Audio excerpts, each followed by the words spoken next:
We're back here on Ceraulo Sports Talk, and joining the show, he's a two-time Super Bowl champ with my New York Giants, the former VP of Player Evaluation for Big Blue, and current NFL Network Analyst. It's Marc Ross. Marc, thanks so much for joining the show. My pleasure, Joe. Glad to be here. It's great to have you on, and I want to start with those New York Giants that you spent over a decade with. They just drafted Kadarius Toney with their first-round pick, of course, trading back so that the Bears could move up and grab Justin Fields. I think it was a pick that surprised a lot of people. What were your thoughts of the pick? Yeah, definitely. I love the trade. Number one, that the trade back, that was excellent. But once they did that, I thought it was going to be Kwity Paye, and who went the very next pick. But I thought for certain, I was on a group chat with the producers and stuff for the network, the other talent, and I was like, oh, this is Kwity Paye right here. But it definitely was a surprise. It was Kadarius Toney. I know they had been talking about they really wanted one of the two Alabama guys, the receivers, Waddell or Smith. So I think they kind of took the wind out of their sails a little bit when the Eagles traded up to take Smith. But I didn't think that receiver was that huge of a need to go that route. But I thought it'd be Paye. But for them to come back in the second round and get Ojulari, who I know they liked there, it kind of, you could flip either one of those where they addressed two needs they thought they really had, which was pass rush and receivers. So overall, when you take it in the context of just that one pick, it was like, whoa, why did they take him? But since they got a pass rusher in the second round, I think it worked out well. Yeah, I mean, I'm with you. The way I see it, if you flip the picks and they take Ojulari at 20 and they take Kadarius Toney with their original pick in the second round, which I believe was 42nd, we'd be pretty happy. And same thing can be said for the Raiders almost, right? With Leatherwood going at 17 and then Mayrig in the second round. If you flip those, it's not that bad. Talking about the Vegas Raiders, what are your thoughts on their draft? I mean, they took three safeties. They got their guy in Leatherwood. What's going on with Gruden and Mayock out in the desert? Yeah, I think if you take each one of their decisions in a bubble, you could try to justify. But when you just see a continual pattern of overvaluing, even in the offseason signings, the huge payments that they've given to guys that haven't panned out, you can kind of just go by each one and you say, all right, well, what's going on here? So as a whole, you have to really question what their strategy is, how they're valuing players, both in the draft and in free agency. They did it once again with Leatherwood, who, people were saying if you flip it, but, the value at where they took Leatherwood to have a safety there, I didn't see him there. Some people did, but I didn't see him there. I think he went where he should have went. Mooring, I'm talking about. So, the justification for Leatherwood saying, well, we didn't want to miss out on him. Well, you never want to miss out on a player, but that doesn't mean you overvalue. That's when you get into trouble, when you overvalue players because you think you need them or because you fall in love with them, especially when you see the value of the rest of the offensive line that was really into the mid-second, all the way into the top of the third, where you had Jalen Mayfield from Michigan go there in the top of the second, and Brady Christensen from BYU go into the top of the second, who I thought Leatherwood was more comparable to those kind of guys and the other guys that got taken in the second, as opposed to being the 17th pick in the draft. So, yeah, they definitely were. Even some of the other guys they took, the Buffalo defensive end in the third, who I thought really was more of a, 6th, 7th round pick sort of guy, where you just see the continual pattern of the overvaluing, which is the concern. Now, if you do all this and you're 10-6, hey, great, you're ahead of the curve. But if you're doing all that and you're 8-8 and 6-10, then it's a big question mark, and you have to see what you're really doing. So we'll see how it plays out again next year for them on the field. Yeah. Now, when you talk about overvaluing, and this, I guess, brings us back to the Giants, you look at Daniel Jones, who was taken 6th a couple of years ago, and I know I hated the pick. I had an early second round grade on Daniel Jones. And, maybe I'm just spoiled because, as you can see with the jersey behind me, I got to watch a Hall of Fame quarterback for most of my life, a guy who I'm sure you know very well, in Eli Manning. How long is the leash on Jones now that he's got the weapons around him? It's got to be this year. This is it. And they've signed Galladay. Now they've taken Toney. You got Ingram coming back. Saquon's coming back. So you've got all this, and they believe in the offensive line that they've drafted the last couple of years. And I think that's still a question mark, but they believe in that. So they feel like they've given him all the resources he has to succeed. And again, you've seen, guys that Sam Darnold's going out of New York. He was the third pick in the draft, who people thought should have been up there. Well, now it's different with someone like Daniel Jones, who, as you mentioned, were really the Giants were the only team that had him valued that high. So now the pressure is really on. And especially when you just see, there's only so much a quarterback is going to improve with people around him. It has to be things that they improve upon. And when you watch Daniel Jones, it's Kadarius Toney's not going to help him when he gets hit and he fumbles the ball. Mm-hmm. Kenny Galladay's not going to help him throwing the ball into coverage, when he's not looking at anybody else. Saquon Barkley's not going to help him with his pocket presence. So those are the things that when you watch Daniel Jones that you see glaring each game that say he has to improve on those things himself. No one around him can help him with that. And that still remains to be seen whether those are sort of traits he will be able to improve. So now you mentioned the offensive line. Obviously, Dave Gettleman, he always talks about loves his hog mollies. He seems to be content with the group he has. I mean, when the Giants traded back to 20, I'm thinking Kwity Paye, just like you at 20. And then I'm thinking a tackle, maybe a guy like a Tevin Jenkins or a Liam Eichenberg who can play guard or tackle with the second round pick. What do you think about this unit? Were you surprised that they didn't address it? Yeah, I think it got pretty much ignored because I think the Giants they believe that those guys are the answers up there, and you didn't hear any writing about it because I think they kind of got all the media to kind of ignore it, not write more about it to create sort of a stir. But when you look at really who they have up front there, Andrew Thomas was a big disappointment last year. Kind of got better for a stretch, but then was really struggled again at the end there.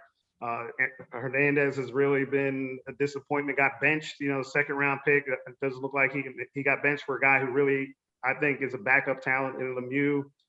Gates, the center, really, I think, is a backup talent. And then you're going on to the right side with, Matt Pert, who, he's still a long ways away as well. And then they let go of Zeitler. So I think there's more of a question mark coming, and more question marks coming in this year with they're really all those guys are unproven, but also what are they really starting caliber talent with those guys up front?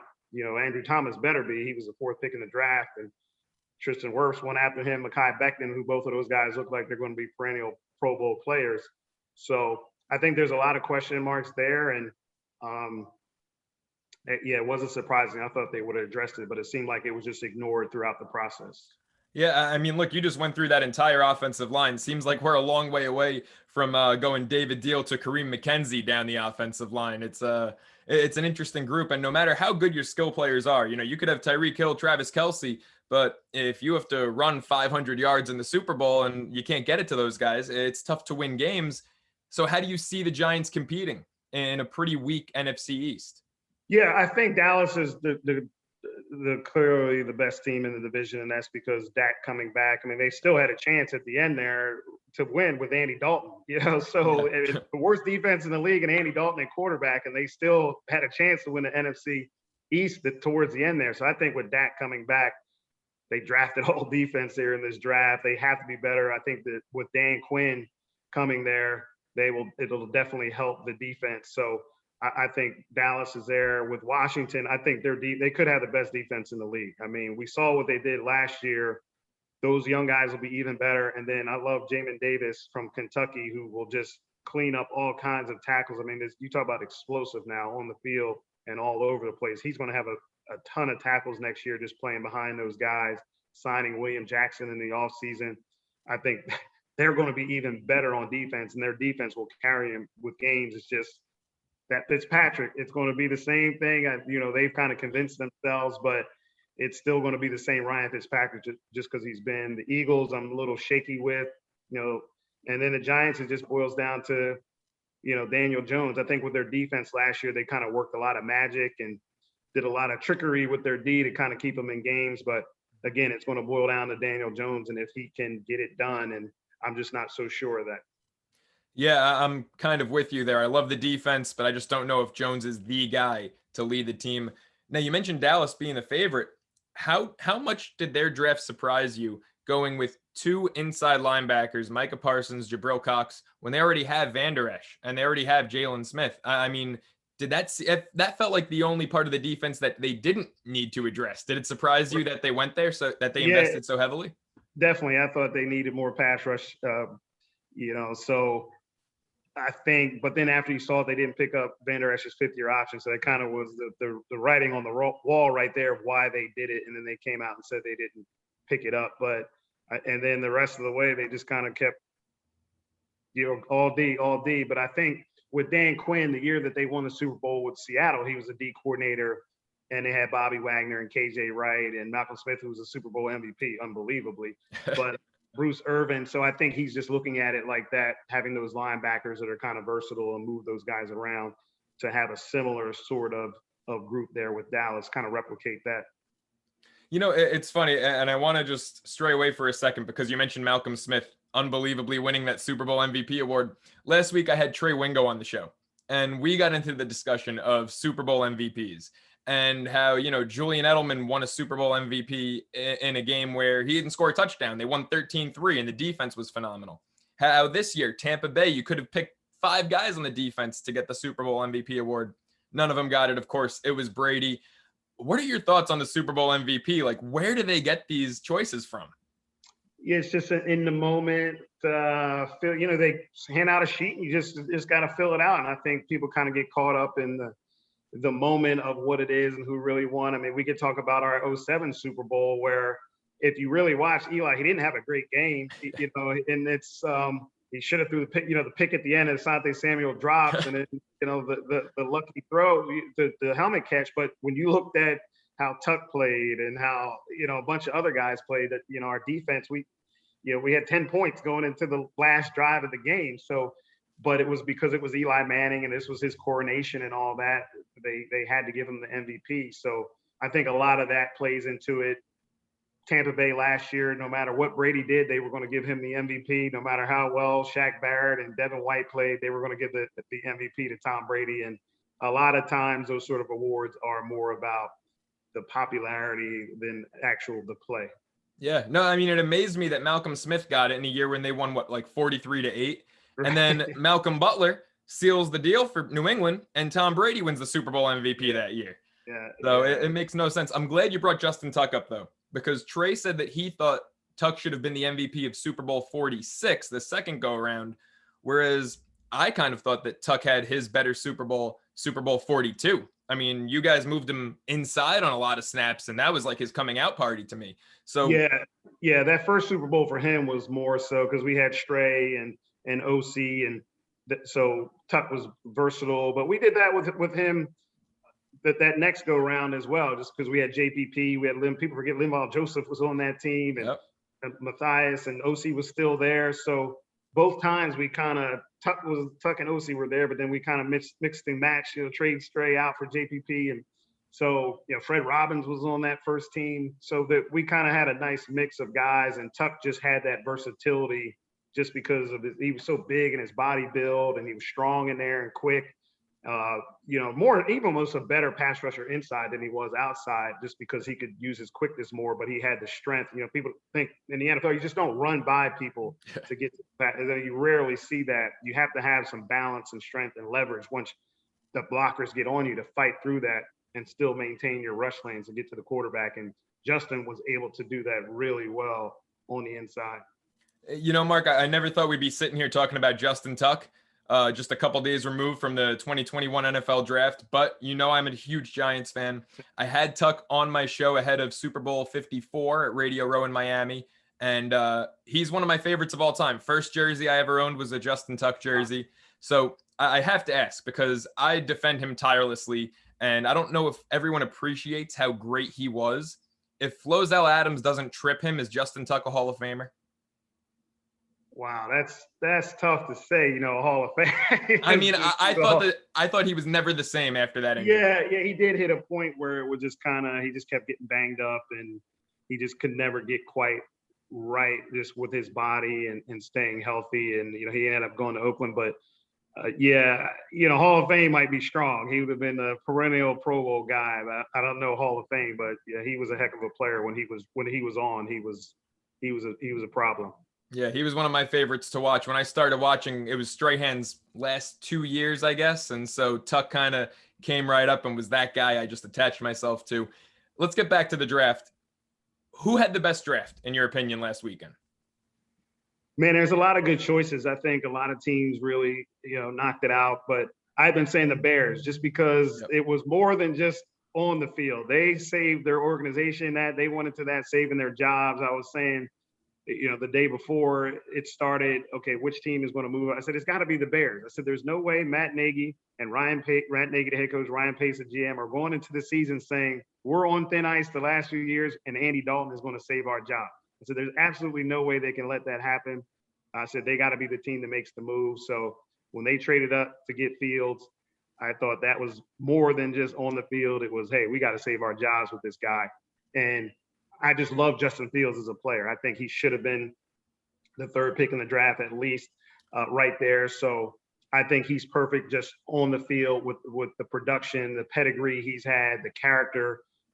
And he's been a star his whole life. So that Chicago, going into that situation in Chicago, a lot of the times with quarterbacks, it's not just about what you do on the field, it's your whole entire aura and your presence. So him going into Chicago, I think, is just, it won't phase him. Big Ten, all that whole deal, 5-star recruit, that he's perfect for that city. I couldn't agree with you anymore. And, Justin Fields was my number 2 quarterback in this draft. So being the former VP of player evaluation for the Giants, how did the Jets come to the conclusion that Zach Wilson was their guy when you have a kid like Fields out there who doesn't know how to lose, who wins it at the top level of competition in college football, or I guess second to top level of competition in the Big Ten? I mean, how does Zach Wilson overtake him?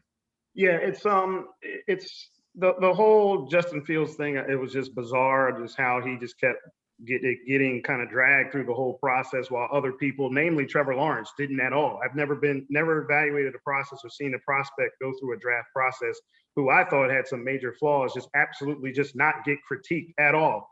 And when you talk about Justin Fields with Trevor, I mean, they, even in high school, it was always who's number one or two with the recruiting services, just going into it. And then when you saw those two guys on the field together this year, you say, who's better? Well, that guy, Justin Fields, he's the best player on the field by far. And it reminded me of when Deshaun Watson was at Clemson those 2 years where they played Bama. And it was like, this guy is the best player on the field with all these NFL players by far. But yet he got dragged through the process for other things. And I think this could end up similarly to that with Justin, where everybody saw it. Everybody saw every time you saw Ohio State play that the guy was the best player on the field, that he should be, up in there, but for some reason got diminished. So with Zach Wilson, I do like Zach Wilson. I have to give him credit though. When I first watched him at BYU, started hearing the buzz, I'm like, let me watch this little guy from BYU. He can't be much. It's like, oh wow. This guy's pretty special. So I think he does some special things for that. So I think early in the process, I think the Jets just kind of zeroed in on him and what he could do. And he does have some innate traits that you just can't teach. And I think they kind of fell in love with that. Yeah, I mean, if they're looking for, the second coming of Broadway Joe, I mean, he's got the flash. But to me, for Justin Fields, the 6 touchdowns against an elite Clemson defense with his ribs crushed, I mean, it speaks for itself. It's one of the best games you'll ever see a quarterback play, and that just got ignored. Now, you mentioned flaws with Trevor Lawrence. I'm curious, what are those flaws? Yeah, so, okay, let's just break it down. So you look at quarterbacks, and what did Zach Wilson get banged on? Well, BYU doesn't play anybody, right? Mm-hmm. Well, Clemson beat people by 30 points a game. The ACC is not good. So people think here the ACC, but it's not good at all. I mean, they won by 30 points a game. So really, it was just 7-on-7 all the time for Trevor Lawrence there.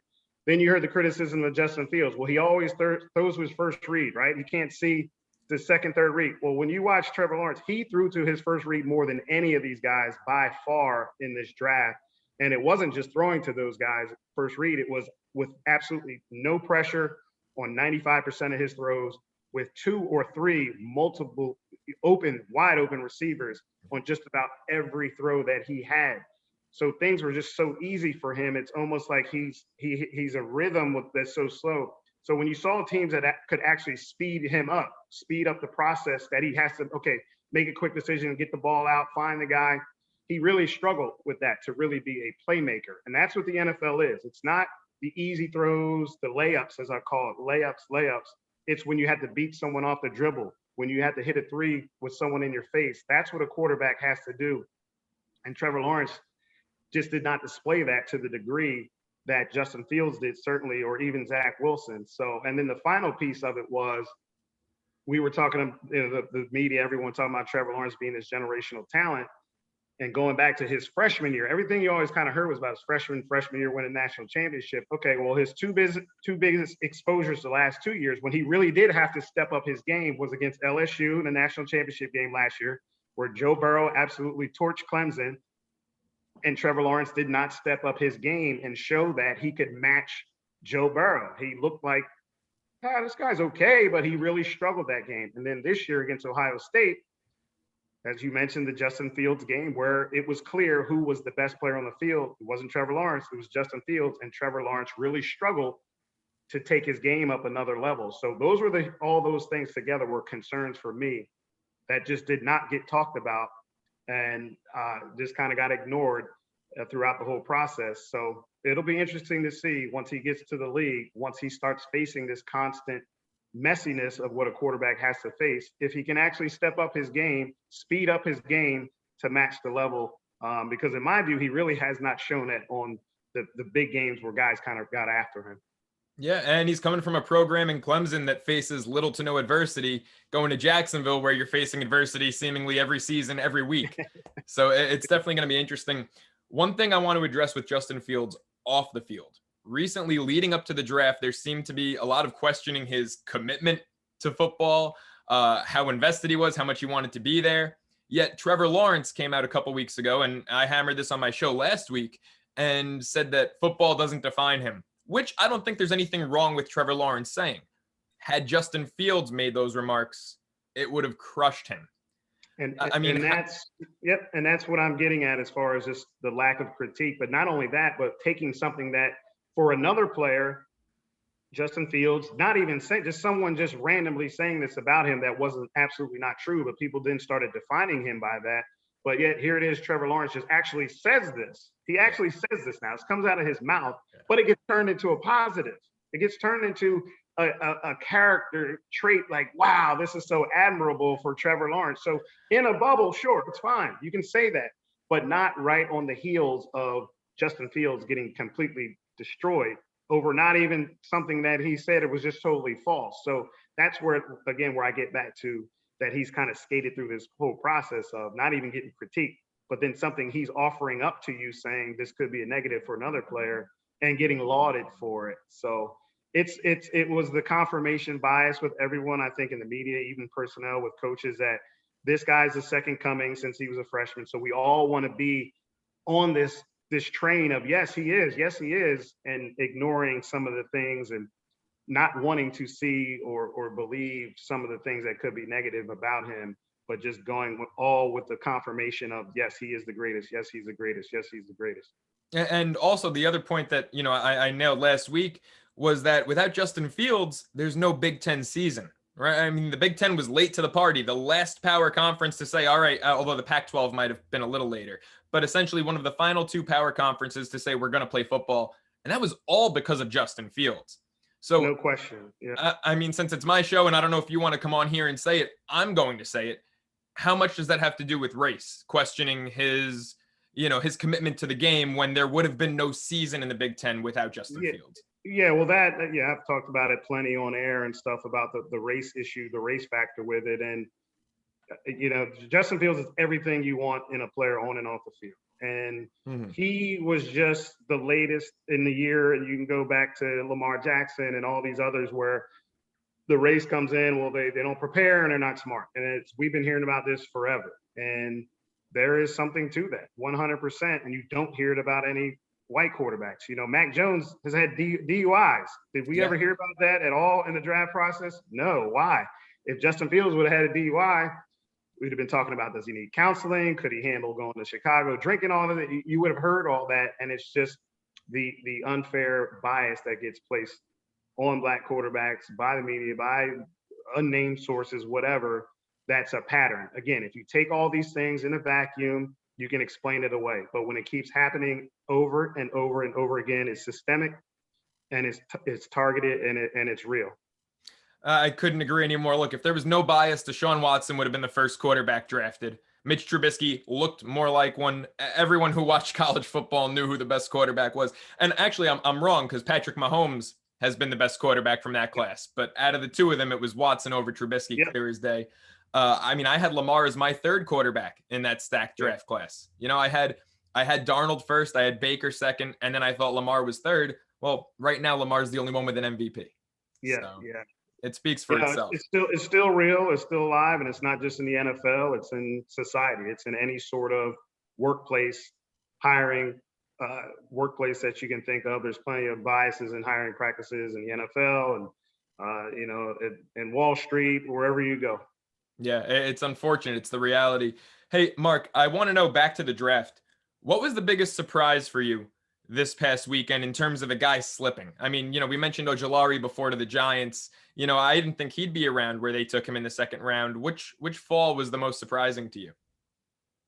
It wasn't, I wouldn't say a fall, but Jalen Phillips going to Miami at 18, just because he was, in my view, the best pass rusher in the draft. I didn't think it was like a stellar DN class like years before with Bosa's and Myles Garrett's and Chase Young last year, where you had some surefire guys.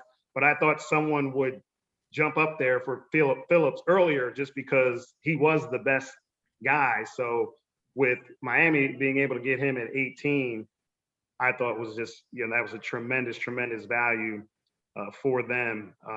Even a Rashawn Slater at 13 going to the Chargers, I thought was unbelievable value, where I thought he was the best tackle in the draft. And, I know Sewell had the hype for so many years, the greatest guy of all time. But when you just watch those guys, I thought Rashawn Slater was a better player and a surefire perennial Pro Bowl player. So I think when you always want to draft, you want to get great value. And I just thought Slater at 13, Phillips at 18 were just tremendous value. Can I ask about Slater? What, in your opinion, makes him better than Sewell? Because I thought that they were both top 8 picks. I think that they're both extraordinary, but Sewell, to me, like every year I look at a class outside of quarterbacks and I say, this guy's a Hall of Famer, right? Last year, Chase Young was this guy's going to be a Hall of Famer. And this year, for me, it was Penei Sewell. Mm-hmm. Yeah, he's big. He does have some talent. For me, Slater, he just played with much better balance. He was more productive consistently. He played on his feet better than Sewell. So the funny thing is when they talked about, Slater can't play tackle because he's only got, he got short arms. Their arm length is a quarter of an inch difference. So he's 33 and Sewell's 33 and a quarter. So it's like, they're much. Okay, you know what? We'll put him inside there too. So yeah, I just thought Slater just kind of is the epitome of just when you watch the guy with talent, production, consistency, feel for the game, that I just thought he was just a little bit better than Sewell. Interesting. I mean, look, his 2019 tape against Chase Young speaks for itself. So it's hard to argue with you there. Hey, Mark, before we wrap things up, we've got to get to the biggest news in the NFL right now. Aaron Rodgers, right? He reportedly has told the Green Bay Packers that he wants out, even provided them a short list of 3 teams, Denver, Vegas, San Francisco, that he'd like to play for. How serious is Aaron about this? And what's the likelihood that he suits up for Green Bay come week 1? Yeah, this is just turning into more of a mess each day. And this is soap opera drama. And yeah, I guess this is he's creating a lot of this behind the scenes and stuff. And you see stuff today about tweets that he talked about criticizing the GM again and calling him Jerry Krause and stuff. So I don't know. It's just a mess. At first, I'm thinking it'll get worked out, but the more you hear about it, it seems as if it won't. And I don't know. Green Bay, they drafted Jordan Love last year. It's like they have a backup plan for it already if they can get a haul for him at this point. But will it turn into a personality a contest with, okay, Green Bay, like, you know what, we won't trade you. You either sit and don't do anything. So it seems like it might be heading that route more so, where Green Bay just won't do anything. Now, if Aaron's going to treat them like this, like, why would we acquiesce to what you want and your demands? So I don't know. Each day it just kind of flips and changes for me, where I don't have a prediction on it. But I would say likelihood he might not have a jersey on at all next year. Oh, wow. I mean, I haven't heard that yet. I've heard a lot of people say, Denver, John Elway, bringing him in just the way he brought in Peyton seems to be the fit. And I'm starting to agree with that. You think there's a The legitimate Packers chance? hold all the cards. The Packers don't have to do anything. So it's if they get the right haul for them, sure they should do that for the sake of the organization. But if someone doesn't come correct, Aaron Rodgers really has no leverage but to just keep coming out in the public like he's doing, and kind of looking a little bit bad in my view with some of the stuff he's coming out with, a little petty with some of the stuff he's coming out with. So it'll be interesting. So there is one other big name quarterback who might not be playing week 1, and he dominated the news cycle a couple weeks ago. Things have quieted down a bit. What do you think about Deshaun Watson?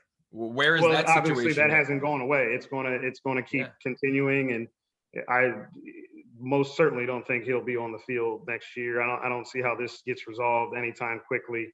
I mean, this is just too big of a story, too important of a situation, too delicate of a situation for them to move forward with this as far as putting him on the field or him coming back. It has to be resolved.